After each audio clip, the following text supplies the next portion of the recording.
Composed of two families, only one of which, the Anatidae, breeds in North America.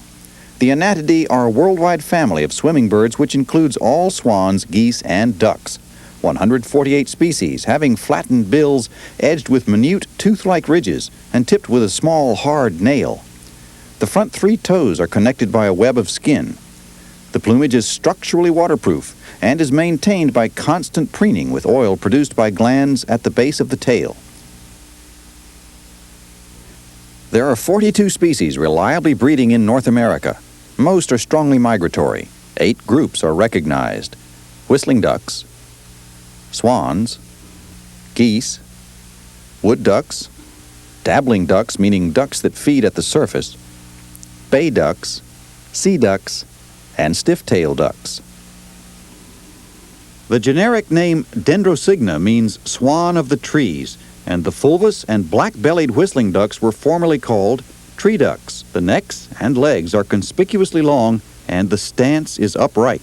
The fulvous whistling duck, so called for its rich buff coloration, is common in the open wetlands of Southern California, particularly the Salton Sea, the Gulf Coast, and is now established in southern Florida. Limited in its U.S. range, the fulvous whistling duck is possibly the most widely distributed duck in the world. In flight, the dark wings are framed by white on the rump and flank. The black-bellied whistling duck in flight shows large white markings on the wings. Like the fulvous whistling duck, the black-bellied reaches the southern U.S. with its breeding range.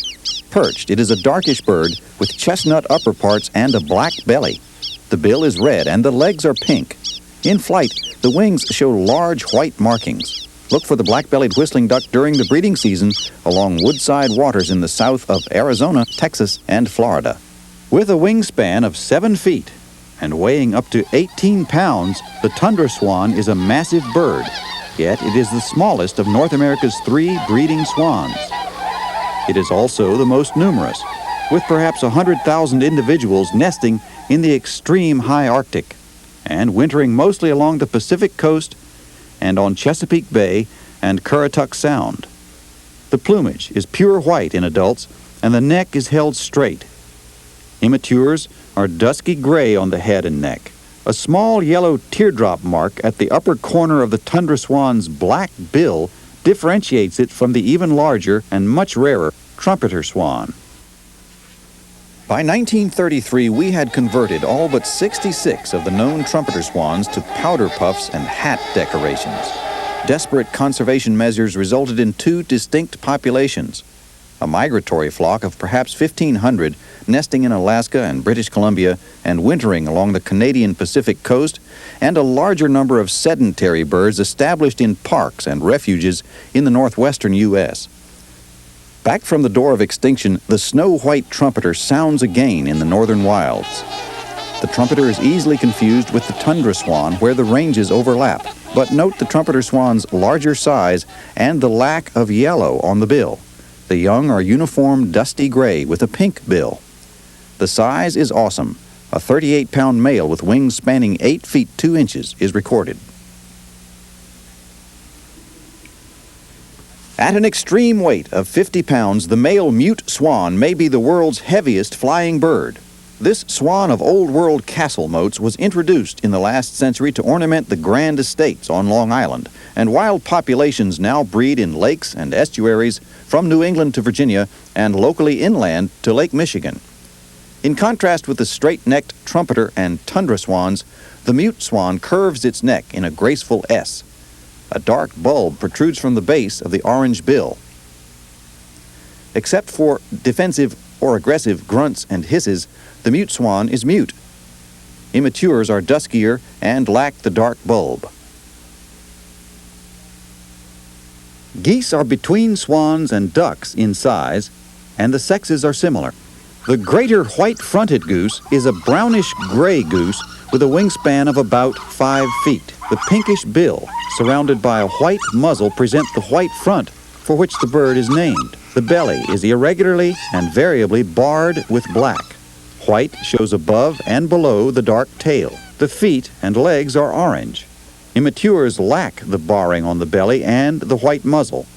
The white-fronted goose breeds on the tundra and winters in California, New Mexico, and on the Gulf Coast.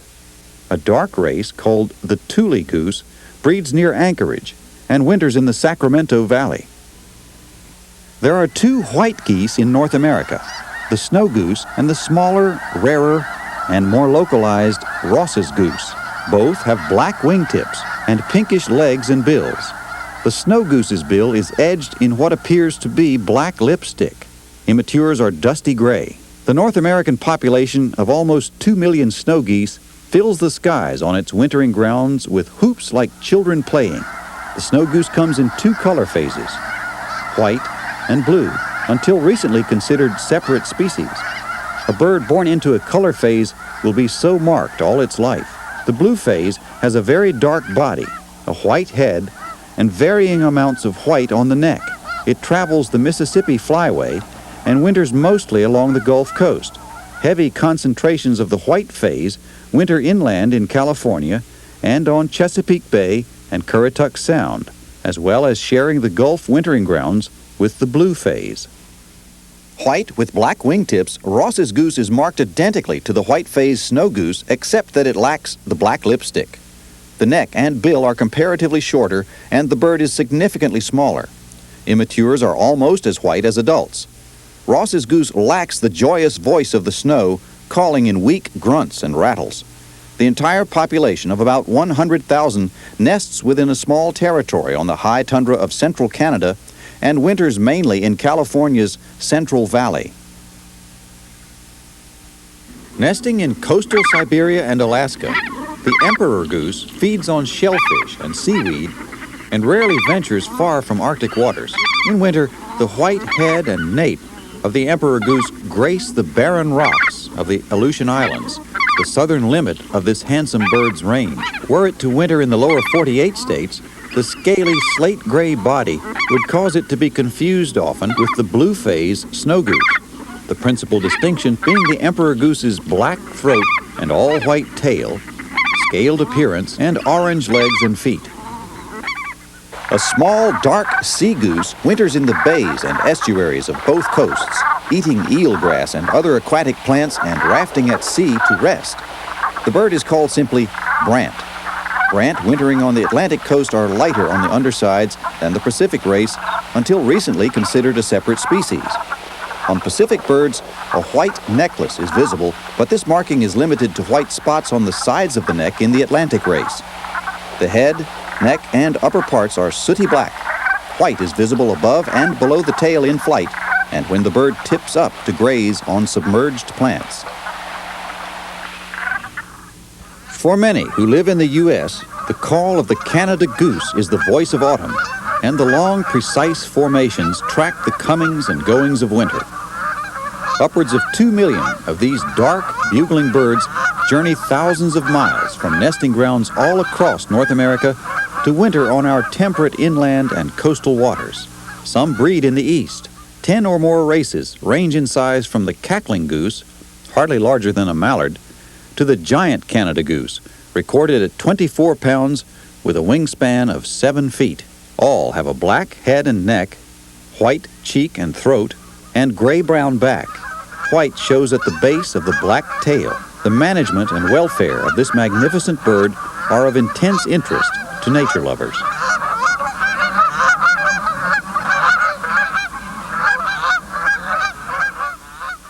The wood ducks are a diverse group of 13 species, living mostly in the tropical regions of the world. One breeds in North America. The wood duck drake may be the most ornate creature living on the North American continent. His mate shows an understated loveliness. Both wear crests. The male's is green with white stripes on the throat and cheek. The female's is dusky brown with a streamlined white patch around the eye. This flying rainbow was nearly lost to overhunting and habitat destruction, but full protection and sound conservation helped the wood duck make a comeback. Preferring quiet backwaters with cover, the wood duck is a bird of the bottomland hardwoods, along streams and sloughs, where it pursues a time-honored relationship with the pileated woodpecker, often nesting in the big carpenter's abandoned holes.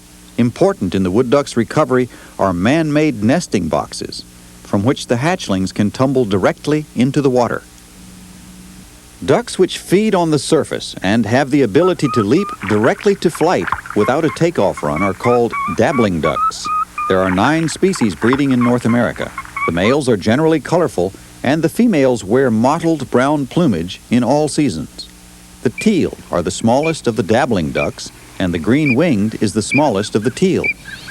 A metallic green speculum, seen on both sexes in flight and sometimes at rest, gives the green-winged teal its name.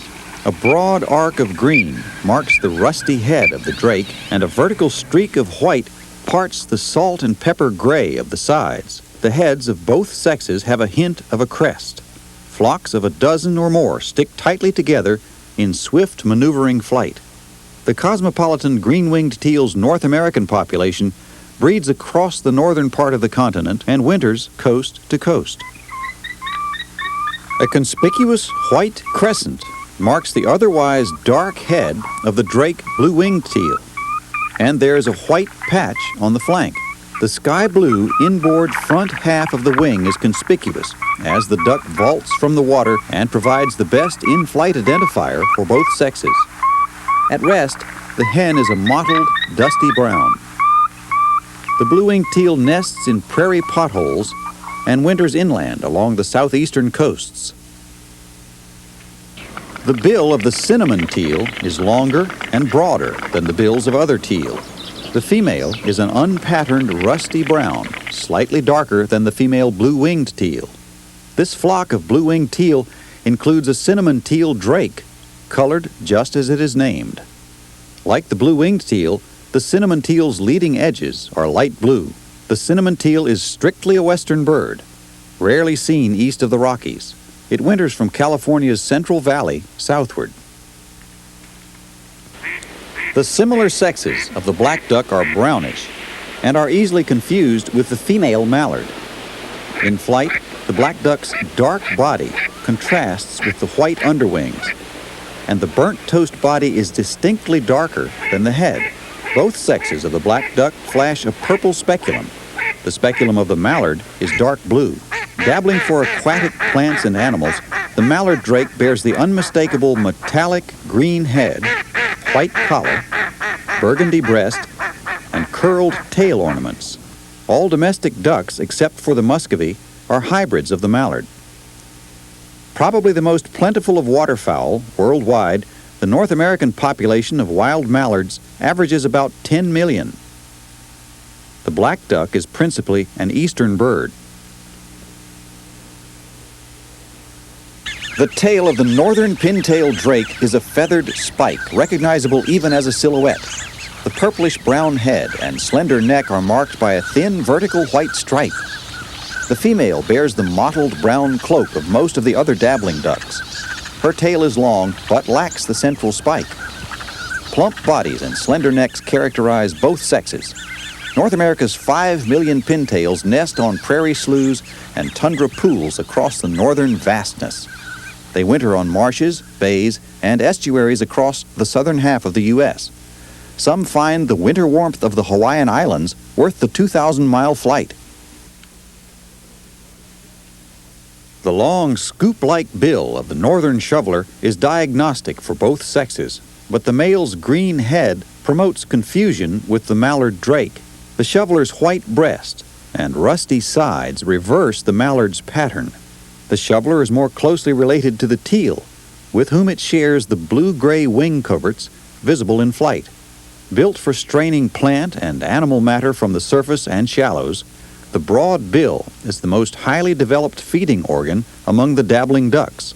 The shoveler breeds on freshwater ponds in the northern interior and winters across the Sun Belt. The black rump is an important feature on the gadwall drake. The breast and flanks are gray herringbone, and the head is dusty brown. Both sexes show the white speculum in flight and often at rest. The gadwall nests on prairie potholes and upland ponds in the Rockies and winters mainly in the lower Midwest and southern Atlantic states, preferring marshy lakes and inland swamps. The white crown of the American widgeon drake accounts for an earlier common name, bald pate, Bald meaning not bare, but white. The sides of the head are metallic green. Both sexes show white patches in the forewings at rest and in flight. The widgeon may keep company with canvasbacks and other waterfowl whose deep foragings float plant material to the surface. About 2 million widgeon nest across the northern interior and winter in southern fresh waters. The bay ducks have a rudder-like lobe on the fourth toe and are excellent divers. Typical of the bay ducks, the canvasback dives to 40 feet or more to feed on submerged plants and animals. Heavy wing loading requires the bay ducks to run along the surface to become airborne. The canvasback drake sports a rusty head and neck, black chest, chalky back, and dark rump and tail. The sloping profile is unique. The hen's markings are a subdued version of the drake's. The Latin name Vallicinaria refers to the wild celery favored in the canvasback's diet. Waterfowlers and bird lovers lament the canvasback's present decline, blamed mainly on the ingestion of lead shot picked up while bottom feeding. Canvasbacks winter along the Pacific and in the Midwest and East, concentrating in the Chesapeake Bay. With the rusty head and neck, black chest, and light midsection, the redhead drake is marked all but identically to the canvasback. The hen is a uniform deep tan. The steep forehead and light blue bill with black tip are distinctive. Like the canvasback, the redhead favors prairie pothole nesting grounds and uses intermountain marshes as well. Redhead migration is as much east-west as north-south. A glance will show that the ring-necked duck was very likely named by committee. The white ring around the black-tipped bill on both sexes suggests a more obvious reference. Facial white distinguishes the gray-brown hen. The drake's plumage appears entirely black except for the vertical white mark on the sides of the breast and the white flanks. The head is crudely triangular. The ring-necked duck prefers forest-lined inland waters in its nesting range and winters in large flocks in southeastern bays and estuaries. The greater and lesser scaup are nearly identical. The greater scaup flashes trailing edges of white nearly to the wingtips. The white stripe in the wings of the lesser scaup is shorter. The brownish females of both have white at the base of the bill. The head of the greater scaup is rounded. The back is light gray. The lesser scaup's head is more peaked, and the back is a darker gray.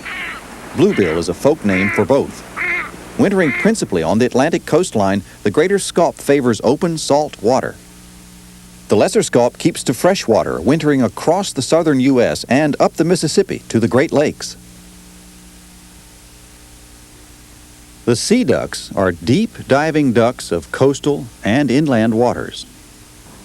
The largest of the sea ducks, the common eider, uses its wings to swim underwater to depths of 60 feet, gulping shellfish 2 inches across to be crushed by its gizzard. The male's pattern is white above black.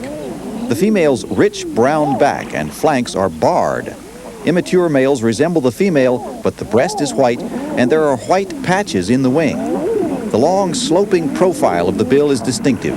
The breast feathers offer near-perfect insulation, needed in the brutal winters off the shores of Labrador and Newfoundland. White in front of black identifies the king eider drake. His red bill, orange knob, and modified scapulars forming dual dorsal fins present a unique and fanciful image. The brown female is smaller than the common eider hen, has a sandier brown head, and a steeper forehead. The markings on the sides form small crescents rather than bars. Immature males are similar to the female, but the bill is orange-yellow. Nesting in abundance in the extreme north and wintering as far north as sea ice permits, the king eider dives to 180 feet to satisfy a taste for shellfish and king crab. Plentiful in Siberia, but rare on the tundra river deltas of coastal Alaska as a nesting bird, the spectacled eider has yet to reveal its wintering range. Around the drake's eye is a black-rimmed spectacle of white. The head is green. The pattern is white above black. This is the only eider with a black breast. The tawny hen wears pale brown spectacles. In both sexes, a fine feathering covers the base of the bill. Steller's eider lacks the sloping ornamented bills of the other eiders. The female, in fact, is mallard-like in profile, but very dark. In flight, and often at rest, both sexes show a purple speculum bordered in white. The head of the drake is white. His back is black, and he sports raccoon-like black eye patches, brushy greenish tufts at the rear of his crown, and a black spot on each side of the cinnamon-tinged breast. Diving with open wings in the Bering Sea, this smallest of the eiders is seldom far from the ice pack. The gaily painted clown suit of the harlequin drake bobs in the rocky northern surf in winter. Pacific populations dive to pick crustaceans off bottom rubble from Alaska to northern California. Uncommon in the east, the harlequin winters south in small numbers to the mid-Atlantic coast. Harlequin ducks nest inland along fast-flowing rivers, gleaning nymphs from rocks in the icy rapids. The hen's dark brown body and white head spots are a muted counterpoint to the drake's rusty flanks and slate upper parts trimmed in white. Both the common and Latin names of the old squaw refer to the constant scolding clangor. The old squaw is the only duck to wear breeding plumage distinct from the variable winter garb, in which both sexes show white heads with dark patches. The bill is short. In all plumages, the male's central tail feathers form a long spike. The most numerous breeding duck on the high tundra in both hemispheres, the old squaw winters on the Great Lakes and along the Atlantic and Pacific to about mid-coast. It dives to 200 feet for shrimp and crustaceans. Scoters are dark ducks of the sea, flying low over the surf of both coasts in long lines and V's. Even at a distance, this flock of surf scoters is identified by the white markings on the heads of the drakes. The black body and white head patches account for the folk name skunkhead. The dark brown female has pale spots on the cheek and the cap is dark. Both the surf and the black scoter use their wings in a form of underwater flight. The black scoter drake is all black except for the orange-yellow knob at the base of the bill. The brownish female is recognized by pale cheeks. On both sexes, the rounded head is distinctive. The two facial marks and the white wing patch distinguish the immature female white-winged scoter. The bill is feathered to the nostrils. The heads of adult females are uniform brown. Note the white wing marking on both sexes and the small white crescent curving upward from the male's eye. All three scoters nest on inland waters in the taiga and tundra and winter along the length of the Pacific coast, where the surf scoter is the most abundant. The black scoter and white-winged scoter winter on the Atlantic coast at least to Cape Hatteras. The surf scoter may be seen as far south as Florida. It is possible to see all three scoters on the Great Lakes on migration and in winter. Between the bright yellow eye and the black bill, the common golden-eyed drake wears a round white spot. There's a metallic green tinge to the head, and the body is exceptionally white. The inboard half of the common golden-eye's wings appear white in flight, as shown in Audubon's dramatic portrait. Notice the female's dark bill with yellow tip.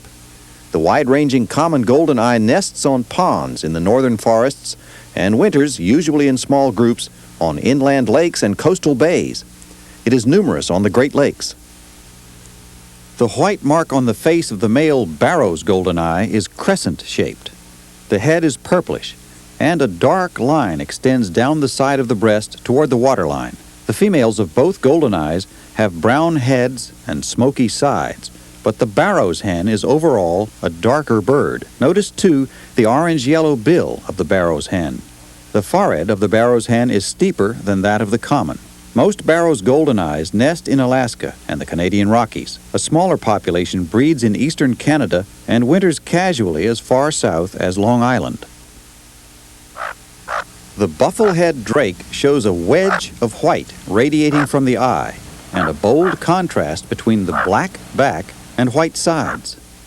The head appears disproportionately large for this smallest North American duck. At any distance, the unbordered white cockade is conspicuous. There is a smaller white spot on the head of the brownish female. Both sexes show a white speculum. The bufflehead nests in woodpecker holes along wooded ponds in the northern interior. It winters on lakes and coastal bays across the south.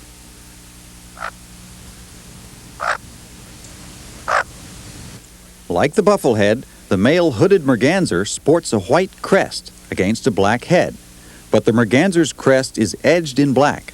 The neck, back, and vertical striping on the chest are black. The flanks are rosy rust. The crest of the female is orange rust. Otherwise, she's brownish. The hooded merganser competes with wood ducks for nesting cavities, sometimes sharing a nest and taking turns incubating. The breeding habitat is woodlands along quiet waters in eastern North America and in the Northwest. In winter, it prefers fresh waters near the coasts. Largest of the mergansers, the common merganser is a regular winter visitor to inland fresh waters. The drake's green head is uncrested. His breast and sides are white. Considerable white shows in the wings in flight. Both sexes have a thin red bill. The female shows a white speculum and russet brown head, sharply contrasting with her gray body, white chin, and white breast. The brownish-red breast distinguishes the red-breasted merganser drake from the common. There's a ragged crest on the glossy green head. The white collar is a good field mark. On both sexes, the eye is red, and the bill is long and slender, as is the profile in flight. The female red-breasted merganser is rusty brown, lacking a distinct border between the head and breast. Her head is crested. Like the other mergansers, the red-breasted rides low in the water. It can submerge without a ripple, grebe-like, or can roll forward to dive. All mergansers make a long, pattering takeoff run. The red-breasted merganser nests on the ground and winters on marine and brackish waters. The stiff-tailed ducks are diving ducks with compact bodies. A bull-necked caricature of a waterfowl, the ruddy duck defends his territory with vigor. The stubby breeding drake's long, stiff tail, black cap, white cheek, and reddish body are distinctive. His bill is blue. The female is grayish-brown with pale cheeks crossed by a dark line.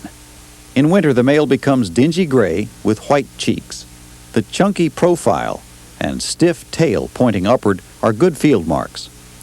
The ruddy duck flies reluctantly, escapes danger by diving or sinking, and does not walk on land. It winters primarily on coastal freshwaters, but is seen inland. The vultures, hawks, and falcons are daytime flesh-eating birds. Some take live prey, and some are scavengers. All have talons on their toes for killing or holding prey, and have sharp, hooked beaks for tearing flesh. All are capable of